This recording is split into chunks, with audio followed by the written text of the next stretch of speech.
Share জালিয়াতি মামলায় মাত্র ৩ ঘণ্টার মধ্যে জামিন নিয়েছেন ট্রান্সকম লিমিটেডের সিইও সিমিন রহমান এবং তার মা ওই প্রতিষ্ঠানের চেয়ারম্যান শাহনাজ রহমান। বুধবার ঢাকার চিফ মেট্রোপলিটন ম্যাজিস্ট্রেট জুয়েল রানার আদালত তাদের জামিন মঞ্জুর করেন। এদিন সকালে ঢাকার অতিরিক্ত চিফ মেট্রোপলিটন ম্যাজিস্ট্রেট মোহাম্মদ সেফাতুল্লাহর আদালত ওই মামলায় ৬ আসামির বিরুদ্ধে অভিযোগপত্র আমলে নেন। তবে আদালতে উপস্থিত না হওয়ায় সিমিন এবং শাহনাজ সহ ৩ জনের বিরুদ্ধে গ্রেফতারি পরোয়ানা জারি করেন আদালত। গ্রেফতারি পরোয়ানা পাওয়া আরেকজন ট্রান্সকম গ্রুপের পরিচালক শামসুজ্জামান পাটোয়ারি। পরে বিকেলে আদালতে আত্মসমর্পণ করে জামিন পান ২ আসামি সিমিন ও শাহনাজ। এ সময় কালো বোরকা পরে মুখ ঢেকে আদালতে উপস্থিত হন মা মেয়ে। বিজ্ঞ আদালত অভিপক্ষকে শুনে চার্জশিটটি গ্রহণ করেছেন এবং যেসব আসামিরা আদালতে উপস্থিত ছিলেন না তাদের বিরুদ্ধে ওয়ারেন্ট ইস্যু করেছিলেন। পরবর্তীতে আমরা জানতে পারি যে ওনারা আদালত ১০ থেকে জামিন নিয়েছে। এই মামলায় অভিযুক্ত ৬ আসামির মধ্যে ট্রান্সকম গ্রুপের পরিচালক মুহাম্মদ কামরুল হাসান, মুহাম্মদ মোসাদ্দেক, আবু ইউসুফ মোহাম্মদ সিদ্দিক আদালতে উপস্থিত ছিলেন। পরে তাদের আইনজীবী স্থায়ী জামিন চেয়ে আবেদন করলে আদালত তা মঞ্জুর করেন। ওই সময়ে সিমিন রহমান সহ ৩ আসামি আদালতে উপস্থিত ছিলেন না। এই মামলার যিনি ১ নম্বর আসামি সিমিন রহমানের বিরুদ্ধে দণ্ডবিধির ৪০৬, ৪১৯, ৪২০, ৪৬৭, ৪৬৮, ৪৭১ ধারার অভিযোগ প্রমাণিত হয়। অর্থাৎ উনি যে জালিয়াতি করেছেন এই বিষয়টি সুস্পষ্টভাবে প্রমাণিত হয়েছে। সিমিন রহমান, কামরুল হাসান, মোহাম্মদ মুসাদ্দেক, আবু ইউসুফ এবং শামসুজ্জামান পাটোয়ারির বিরুদ্ধে এই অভিযোগের সত্যতা পাওয়া যায়। এর আগে গত বৃহস্পতিবার শেয়ার জালিয়াতি মামলায় সিমিন রহমান এবং শাহনাজ রহমান সহ আসামিদের বিরুদ্ধে আদালতে অভিযোগপত্র দাখিল করে পিবিআই। ঢাকা অতিরিক্ত মেট্রোপলিটন ৩ নম্বর ম্যাজিস্ট্রেট কোর্টে মামলার শুনানি অনুষ্ঠিত হয়।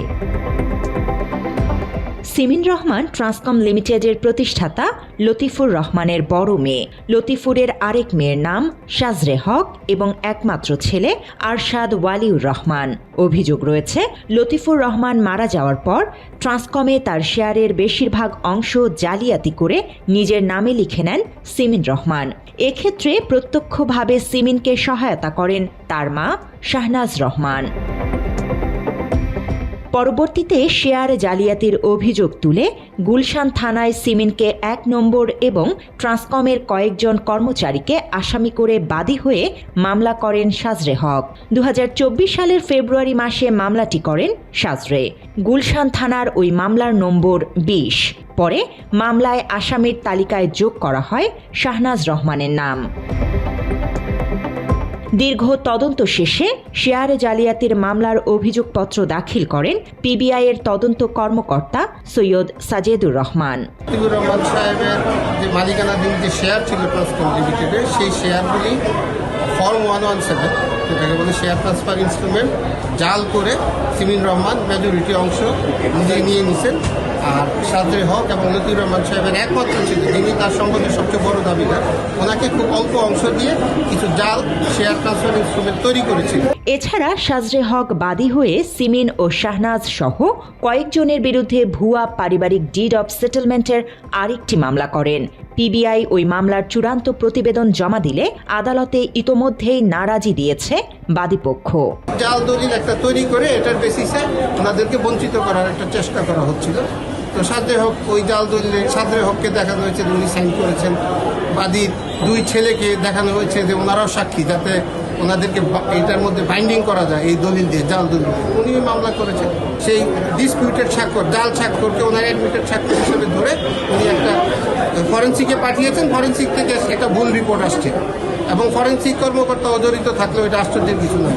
সিমিন রহমান এবং তার মা শাহনাজ রহমানের সব কুকীর্তি মূলত ঢালাওভাবে সামনে আসে 15 মিনিটসের একটি অনুসন্ধানী প্রতিবেদনের মাধ্যমে। 13 জুন 2020 সালে আমরা গুলশান টাওয়ারে ট্রান্সকমের হেড অফিসে, শুধু আমরা না, আমার চাচা এবং আমার আব্বার যে চাচাতো ভাই হচ্ছে আতিকুর রহমান, যিনি বললাম ফাইন্যান্স ডিরেক্টর, আমরা নাকি সবাই ওখানে বসে মিটিং করেছি এবং এই ডিসিশনটা আমার আব্বা দিয়েছে। আমার চাচা এই কাগজ দেখার সাথে সাথে রান টু পিবিআই, নিজের পিবিআইয়ের কাছে যে বলেছে। আমরা তো ছিলাম না এখানে, আমরা তো ছিলাম কুমিল্লাতে। ভুয়া নথি বানিয়ে কিভাবে জালিয়াতির মাধ্যমে ট্রান্সকমের শেয়ার বাগিয়ে নেন সিমিন রহমান, সেসবের বিস্তারিত উঠে আসে ওই প্রতিবেদনে। দেখা যায় 2020 সালে জয়েন্ট স্টকে সিমিনের জমা দেয়া স্ট্যাম্প পেপারের জন্ম হয়েছে 2023 সালে। সরকারি অফিসে কাগজপত্র জমা দেয়া হয় সাপ্তাহিক ছুটির দিন শনিবারে। সেটিও উন্মোচিত হয় 15 মিনিটসের অনুসন্ধানে। ওই কাগজটা আপনাদের এখানে জমা দিয়েছে কিনা, দিলে কবে দিছে এই কথা বলতে মামলা এইটা বলেন, মানে এটা আপনাদের এখানে জমা পড়ছে কত সালে? ভাই আমাদের এখানে হচ্ছে জমা পড়ছে ভাই, আমি 20 সালে জমা পড়ছি। শেয়ার জালিয়াতি ছাড়াও লতিফুর রহমানের একমাত্র ছেলে আরশাদ ওয়ালিউর রহমানকে হত্যার নেপথ্যেও উঠে আসে সিমিনের নাম। অভিযোগ রয়েছে শেয়ারের লোভে আপন ভাইকে হত্যা করেছেন সিমিন রহমান। ভাইয়াকে দেখে ধরে বললো যে ওনাকে এখন কেন আনা হয়েছে, উনি তো অনেক আগে মারা গেছেন। এবং এটা নিয়ে পুলিশ রিপোর্ট করা হয়েছে, কারণ এরকম মৃতদেহ যদি নিয়ে আসে কেউ আনে হসপিটালে, ওটা একটা পুলিশ রিপোর্ট করতে হয়। তখন ডক্টর মোরাদ ওখানে ঘুরে বললেন যে না, আমি ওনার ফ্যামিলি ফিজিশিয়ান, উনি অসুস্থ ছিলেন, এটা কোনো ব্যাপার না, এটা পুলিশ রিপোর্ট করতে হবে না, আমি আপনি চিন্তা করেন না, আরেকজন আসছেন উনি ব্যাপারটা করে দেবেন। কোনো পোস্টমর্টম হয়নি, কোনো টক্সিকোলজি রিপোর্ট হয়নি, কিচ্ছু হয়নি। আর সিমিন রহমানের এসব জালিয়াতির পেছনে পরোক্ষভাবে মদদ দিয়েছে দৈনিক প্রথম আলো এবং ডেইলি স্টার। এসবের ফিরিস্তি প্রকাশিত হয় 15 মিনিটসের অনুসন্ধানে। মতি ভাই তখন আমাকে ফোন করে বললো যে আমি আপনার সাথে একটু কথা বলতে চাই। তো তখন আমি বলছি যে মতি ভাই আপনি এটা নিয়ে আমার সাথে এখন আসছেন সিমিনের পক্ষ থেকে, so you had a choice, আপনি সিমিনের পক্ষ থেকে বিভিন্ন কার্যক্রম গ্রহণ করা হয়েছে, তখন তো আপনি লয়ার হিসেবে আমার কথা চিন্তা করেন। মতিউর রহমান যে প্রতিদিন সারা জাতিকে করে প্রিচিং করে, সৎ হও, মানে থাকো, দুর্নীতি করো না, হি ইজ বেসিক্যালি অনৈতিক। যা করতেছেন উনি, যা করতেছেন সেটা অ্যাবসলিউটলি অনৈতিক। উনি একজন ক্রিমিনালকে সাপোর্ট দিচ্ছে। 15 মিনিটসের অনুসন্ধানী প্রতিবেদনের পর নতুন করে আলোচনায় আসে সিমিন ও শাহনাজ রহমানের নানা অপরাধ। এরই মাঝে শেয়ারে জালিয়াতি মামলায় গ্রেফতারি পরোয়ানা জারি হয় তাদের বিরুদ্ধে। তবে টাকা আর ক্ষমতার দাপটে মাত্র কয়েক ঘন্টার মধ্যেই জামিন পেয়ে যান মা মেয়ে। সংশ্লিষ্টদের দাবি, ভাই বোন আর সন্তানের হক মেরে খাওয়া আসামিদের উপযুক্ত শাস্তি। আল্লাহ হাফেজ।